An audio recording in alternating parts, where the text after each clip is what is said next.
My family was on the verge of a war. The situation was so dire that I found myself forced into an arranged marriage.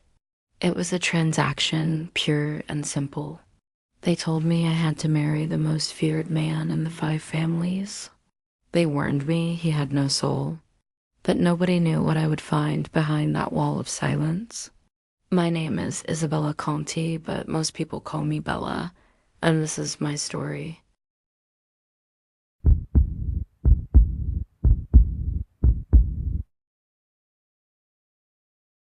The silence in my father's study was a physical weight. I held my head high, but my heart was a war drum in my chest. My father, Vincent Conti, Doan of North Jersey, looked at me. "You've been chosen, Bella. You leave for the city tomorrow. You'll marry Alessio Volkov." The world tilted. "Alessio Volkov, the ghost? You're trading me to him?" "It's the truce," he said, his voice hollow. "The only way to end this war is with a marriage. A blood tie." "So you tell me like I'm a shipment of contraband?" Rage heated my veins. "You don't know the things I've done to keep our family alive. If this stops the killing, it's a price I'll pay." I turned to the window, the rain blurring the city lights. Out there was his kingdom. The stories flashed in my mind. A man who hadn't spoken since his parents were murdered. A strategist who'd eliminated rivals with cold precision. A ghost, and now my husband. The next morning, a black SUV waited. One of his men smirked as I got in. "Any message for your new husband, Signorina?" I met his eyes in the rear view. "Tell him I don't bow." "Not even on my wedding night." The smirk died. As the gates closed behind us, my old life ended. Volkov Tower was a shard of ice against the gray sky. The private elevator shot upward, and my stomach dropped with it. The doors opened to a penthouse of stark minimalism. And there he was, Alessio Volkov. Taller, colder, more imposing than I'd imagined. A black suit, no tie, a scar through one eyebrow. He didn't speak. His consigliere, a nervous man, cleared his throat. "Isabella Conti, do you accept Alessio Volkov as your husband for the peace between our families?" Every instinct told me to run. Instead, I lifted my chin. "I accept." The man looked at Alessio. He didn't speak, just a single curt nod. Papers were signed. It was over in minutes. No music, no kiss. Just the cold finality of a business transaction. He finally moved toward me. "Follow me." I did. He led me to a suite, punched a code, and held the door open. "This is our room," he said, his voice a low rumble. "Don't worry. I won't touch you." I crossed my arms. "And I'm just supposed to believe that?" No answer. He walked to a wall panel, stowed his shoulder holster in a hidden safe, and began unbuttoning his suit jacket. I refused to look away. "We share this space because it's expected," he said, not looking at me. "That side is yours." "I won't cross the line." "And what's expected?" I asked, bitterness sharpening my tone. He went utterly still. "They expect us not to kill each other." "That's enough." I walked to the electric fireplace, holding my hands to its useless flames. Everything was cold here, especially him. I watched him from the corner of my eye. Under the suit, he was just a man, but the power in his frame was unmistakable. I lay on top of the covers. He took a blanket and settled into an armchair. We didn't speak again. I stared at the ceiling, listening to the sound of his breathing, wondering if I'd ever feel warm again. I woke to an empty room. The chair was vacant, the blanket folded into a perfect square, as if he'd never been there. This became our routine. I woke alone. He returned late, stored his weapons, and slept in that chair, saying nothing. The silence was a living thing. One night, I'd had enough. "Are you going to ignore me until this truce expires?" He was cleaning a pistol, his movements methodical. "I don't need conversation. I need cooperation." I gritted my teeth.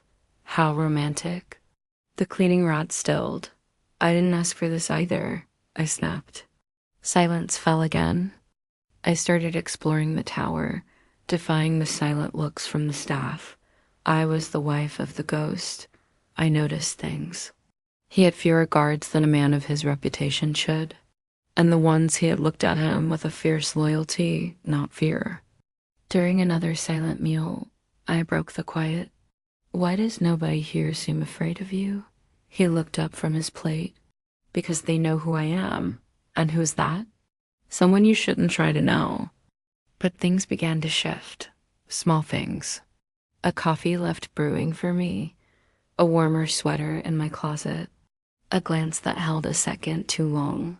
One night, I came in from the terrace shivering. A glass of brandy sat on the table. He was by the window, his back to me. Thanks, I murmured. He just nodded. An elderly housekeeper, braver than the rest, spoke to me while tidying. My son was killed working for the Doan, she whispered. The Doan ensured my family wanted for nothing. He carries that debt. He carries all of them? I looked at him differently after that. During a storm, I went to the window. Does it always rain like this? No, he said, not turning. This is worse than predicted. He finally looked at me, and for the first time, the wall was gone. My breath caught. That night, I lay awake wondering about the man beneath the armor. The storm raged. I couldn't sleep. I could feel his wakefulness from across the room. Were you ever just a boy? I asked the darkness. Not for long. His voice was rough. I sat up. What happened? He turned his head. This life. My father was assassinated. My mother died in the crossfire after that. There was no time for being a boy. I'm sorry. Don't be. A pause. You didn't know me. It can still hurt. He looked at me then, and the strategist was gone. Just a man. What was your life before this? I told him about books, music, my own plans. I'm angry at everyone, I finished. At the men who started this, at the men who signed the peace, at everyone who looks at me like I'm a hostage. He listened, actually listened. Then he got up, poured 2 glasses of whiskey, and handed me one. To truces that can't be broken, I said. To wars that aren't over, he replied. We drank. He sat on the edge of the bed, keeping a careful distance. And I saw it, the barest flicker of a smile. It changed everything. The next day, I found him in his gym. Teach me, I said. He looked at me, then at a disassembled pistol.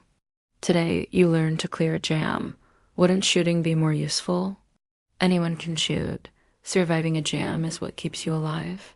He was a hard teacher. Your grip's weak. Maybe the gun's too big, I grunted. The gun is never the problem. The person holding it is. When I finally reassembled it correctly, my hands ached, but I felt powerful. For a Mafia princess, you're not useless, he said. I smirked, and for a ghost, you're not a terrible teacher. Later, I cooked my grandma's rigatoni. The smell of garlic and basil filled the air. I put a bowl next to him. You hungry? He looked suspicious. I don't trust people. Then trust the pasta. He took a bite. It's hot. That's it. It's good. Really good. I smiled. Weeks passed. The training got harder. I got better. One afternoon, after I dodged his every move, he came up behind me. You're reading me, he said, his voice low. Not many can. Is that a compliment or a warning? Yes, I wasn't afraid of him anymore. We were training again. He'd given me a heavier gun. I pivoted, my foot slipped, and I went down hard. He was there instantly, offering his hand. I looked up, breathless. He was so close. Without thinking, I touched the back of his hand. A simple brush of skin. His was warm. Your hands are steady, I whispered. Yours are learning not to shake, he murmured back. He pulled me up but didn't let go. His grip was firm. I looked at him, and for a heartbeat, it was just us. Then he let go. The shutters came down. You learned how to fall. Now learn not to fall for anything. He walked away. But that night, he was restless. What's wrong? I asked. I don't know what to do with you, he said, the words torn from him. I walked over. What would you do if you did know? He looked at me, and I saw the war in his eyes. I'd ruin everything. Maybe it's already ruined. I put my hand on his chest. I could feel his heart hammering. He caught my wrist, his fingers gentle but firm. He held it, then slowly lowered my hand. Not tonight, he said, his voice raw. Not like this. I nodded. I could give him time. The night of the gala, the tower was full of light and noise. I wore a dress one designed myself. I found him across the ballroom.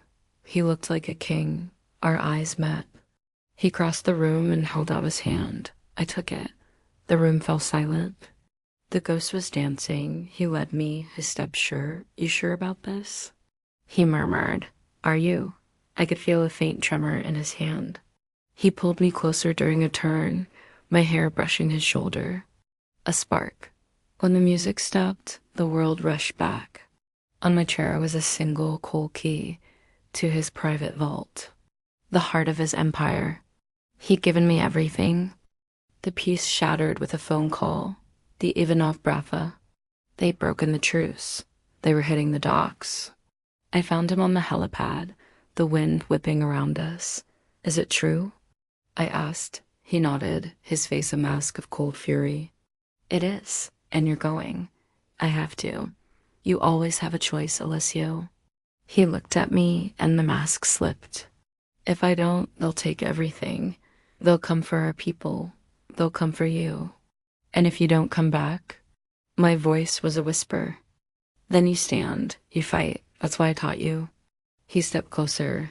Don't fight for me, Bella. Fight for you. For what we built. I hate you for this, I breathed. I know. His thumb brushed my cheek. I can't lose you. He turned to board the helicopter, pressing an envelope into my hand. Don't open this.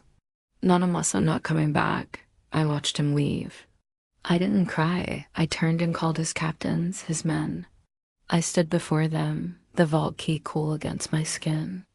Alessio Volkov has gone to defend what is ours, I said, my voice steady. We will not let them take it. Not while I'm still breathing. One by one, they bowed their heads. The news was bad, an ambush. He was missing, presumed dead.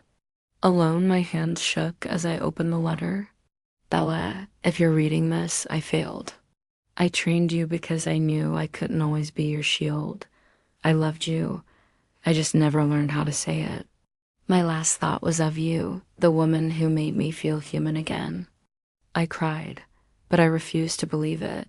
I used the key. I accessed his servers using his own tricks. I found a signal everyone else had missed. I didn't ask. I took 2 men and we went. We found him, wounded but alive. Bella. My name was a ragged breath. I fell to my knees. I'm here. Don't talk. You're coming home. His recovery was slow. I never left his side. One afternoon, he stood by the window, looking out at our city. Do you remember, he asked, the first time you came here? I remember hating it, I said. I remember not wanting you here. He took a deep breath. I had to almost lose it all to realize I'd never had anything worth keeping until you. He turned and took my hand. I don't want to be the man from the treaty anymore. I want to be the man you chose. I laced my fingers through his. Then let's choose. Right now, he looked into my soul. I, Alessio Volkov, choose you, Isabella Conti, not for peace, for the war you ended inside me. Tears filled my eyes, but I smiled. I, Isabella Conti, choose you, Alessio Volkov, not because I have to, because in your silence I found my voice. If this story stirred your heart, don't forget to like, subscribe, and hit the bell so you never miss a dose of love dopamine. I'll keep bringing you more tales of passion, heartbreak, and redemption crafted for the ones who still believe in love. And if you stayed until the very end, thank you. You're the kind of soul who believes in love, even when it hurts. Love harder, dream deeper, until the next heartbeat.